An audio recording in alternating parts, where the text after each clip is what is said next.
The Ghost of Five States, the Fernando Hernández Leyva story. In the shadows of Mexico's Central Highlands, where ancient Aztec traditions meet modern urban sprawl, a predator stalked the innocent for nearly 2 decades. Between 1982 and 1999, across 5 Mexican states, one man would earn the terrifying distinction of becoming possibly the most prolific serial killer in his nation's history. This is the story of Fernando Hernández Leyva, known to police and press as Pancho López, a man whose confessions would shake Mexico to its core and whose crimes would span a generation of terror. The Mexico of the 1980s and 1990s was a nation in transition. Economic upheaval, drug cartel violence, and social instability created perfect conditions for predators to operate undetected. Rural communities were isolated. Communication between law enforcement agencies was limited, and many crimes went unreported or unconnected. It was in this environment that Fernando Hernández Leyva would begin his deadly odyssey across the Mexican countryside. Born on November 30, 1964 in Cuernavaca, Morelos, Fernando Hernández Leyva would grow up to terrorize communities across 5 states: Morelos, Jalisco, Colima, Guanajuato, and Michoacán.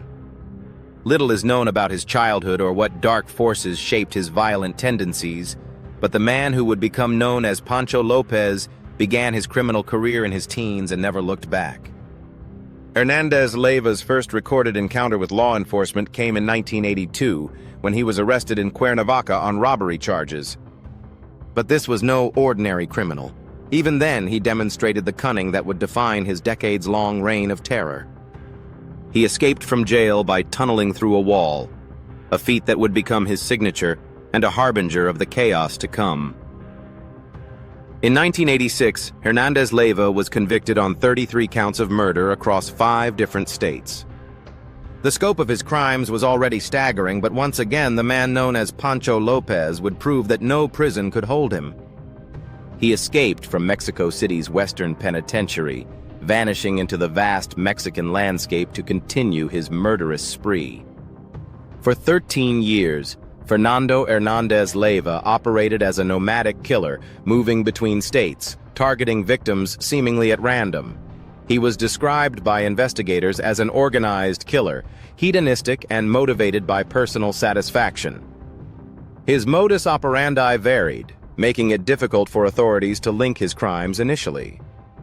He targeted individuals indiscriminately, including men, women, and children. His murders were often brutal, involving torture and extreme violence. Psychological examinations would later reveal traits typically associated with successful serial killers. Leyva was found to be intelligent, necessary to lure in victims and get away undetected, while also being free of fear and nerves, which allowed him to be bold in his attacks. Most tellingly, however, was a complete lack of remorse and shame. This combination of intelligence and psychopathy made him one of Mexico's most dangerous predators. On September 23, 1996, the sound of gunshots and small explosions shattered the tranquility of Lomas de Zapopan, a neighborhood in northwest Guadalajara, Jalisco. A spectacular police deployment had been mounted after a robber entered a house and took a family hostage.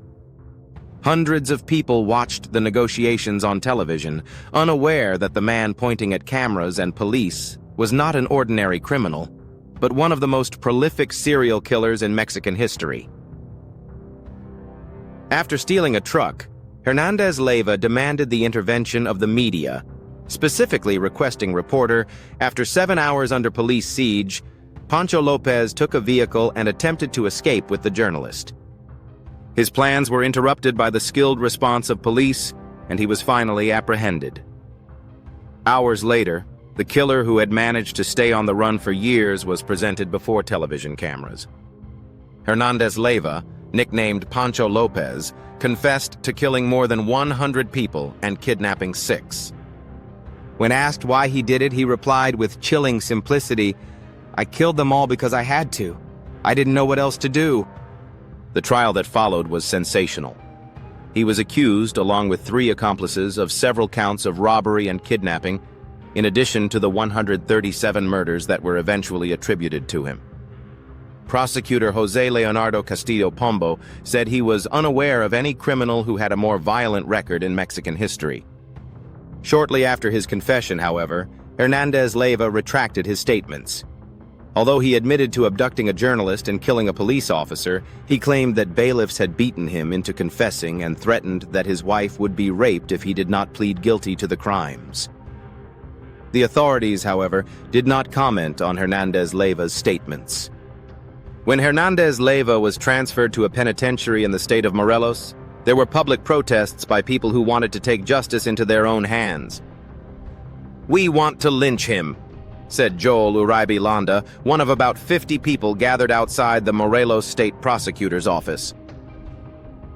The nature and extent of his crimes sparked a debate over the death penalty in Mexico, particularly in his hometown of Cuernavaca, where many of the victims resided. In April 1999, Hernández Leyva attempted to commit suicide in his cell. However, his weight, more than 150 kilograms, caused the improvised rope to break, and he suffered nothing but abrasions on his neck. A psychological examination concluded that Hernández Leyva had a psychopathic personality and had killed to satisfy his personal needs, using the alias Pancho López in an attempt to model himself after revolutionary Pancho Villa. In 1999, days after his suicide attempt, Fernando Hernández Leyva was transferred to the Centro de Readaptación Social, Ceferezo, No. 1 El Altiplano, the country's highest security prison. This time, there would be no escape tunnels, no dramatic standoffs, only the slow passage of time behind bars. The actual number of victims estimated to have died at the hands of Hernández Leyva is 137, but as time passes and investigations continue, this number may be increasing. It's very likely the true extent of his crimes will never be fully known, but he has already earned the macabre title of Mexico's deadliest serial killer. Fernando Hernández Leyva's criminal activities have left a lasting impact on Mexican society. His ability to evade capture and the sheer number of his crimes highlighted significant issues within the Mexican criminal justice system. His case exposed gaps in interstate communication, prison security flaws, and the challenges of tracking nomadic killers in a vast country. Hernández Leyva was sentenced to 60 years imprisonment. He is currently in the La Palma prison and, if he completes his sentence, will be released in 2049 at 84 years of age. From then on, he inhabits one of its cells, where he will serve the remainder of his 60-year sentence. If he survives, Mexico's most prolific serial killer would be 84 years old when he becomes a free man again. The story of Fernando Hernández Leyva is more than a chronicle of violence. It's a stark reminder of the vulnerability of the innocent and the persistence of evil. For nearly 2 decades, he moved like a ghost through 5 Mexican states, leaving a trail of grief and terror that continues to haunt families and communities today. His victims, potentially 137 souls, weren't just statistics in a criminal case. They were mothers and fathers, sons and daughters, each with dreams cut short by senseless violence. The case of Pancho López exposed critical flaws in Mexico's criminal justice system and highlighted the urgent need for better coordination between law enforcement agencies. It showed how a determined predator could exploit bureaucratic gaps and security weaknesses to evade justice for years. But perhaps most importantly, it reminded us that behind every headline about serial killers are real people whose lives mattered, whose absence is still felt by those who loved them. True crime isn't just about understanding the minds of killers. It's about remembering the victims, learning from systemic failures, and working to prevent future tragedies. If this story has opened your eyes to the importance of justice, victim advocacy, or criminal justice reform, please take a moment to like, share, and subscribe to Weird World Wonders. Every click helps us honor the forgotten, expose the truth, and ensure that stories like these serve not just as entertainment, but as calls to action for a safer, more just world.